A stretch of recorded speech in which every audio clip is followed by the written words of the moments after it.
ஷாሎም Maria friends, நீங்க சந்தோஷமா இருக்கீங்களா? இந்த நாளிலே நம்முடைய தேவனாகிய கர்த்தருடைய வார்த்தையை நாம் கேட்க கூடி வந்திருக்கிறோம்.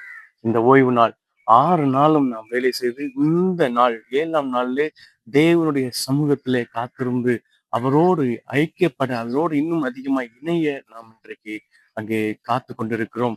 நம்முடைய நன்மைகளுக்கு பெற்றுக்கொள்வதற்காக, நம்முடைய ஆசீர்வாதங்களை பெற்றுக்கொள்வதற்காக, நம்முடைய தேவனாகிய கர்த்தருடைய கிருபைகளை சுதந்திரிப்பதற்காக தேவன் இன்றைக்கு நம்மை தேர்ந்தெடுத்திருக்கிறார். ஒருவேளை 6 நாளும் நம்ம அநேக காரியங்களுக்காக ஓடுகிறோம், அநேகருக்காக பிரயாசப்படுகிறோம். ஆனா இந்த 7ஆம் நாளிலே தேவனுடைய சமூகத்திலே நாம் காத்திருப்பதற்காக இன்றைக்கு நமக்கு நினைப்பட்டுகிறார். அதனால அவர் சொல்றார் என்னன்னா, இன்றைக்கு நாம் அவருடைய பாதத்திலே, அவருடைய சமூகத்திலே தாழ்ந்து பணிந்து முழங்கால் படியிட நமக்கு நமக்கு நினைப்பட்டுகிறார். நாம் தேவனுடைய ஆலயத்துக்கு செல்ல காத்திருக்கிறோம், தேவனுடைய ஆலயத்துக்கு சென்று நாம் ஆயத்தமா இருக்கிறோம்.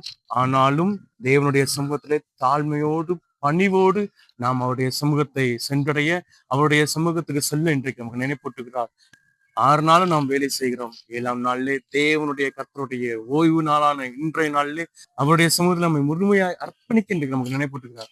எனவே இந்த நாளை அவருடைய சமூகத்திலே இருந்து துவங்கி இந்த புதிய வாரத்தை அவருடைய அவருடைய வல்லமினாலே நாம் நிறைவு செய்வோம். அவருடைய நன்மைகளை பெற்றுக்கொள்வோம். தேவன் தாமே நம்மை ஆசீர்வதிப்பாராக. ஜெபம் செய்வோம். அன்பின் தேவன், நம்முடைய வார்த்தைகளுக்காக நன்றி அப்பா. உம்முடைய சமூகத்தில் நாங்கள் தாழ்ந்து பணிந்து எங்களை அப்பா முழங்கால் படியிட எங்களுக்கு நினைப்பட்டிருக்கீங்க. அந்த வார்த்தையின்படியே எங்களை உங்களுடைய சமூகத்தை தாழ்த்தி அர்ப்பணிக்கிறோம்.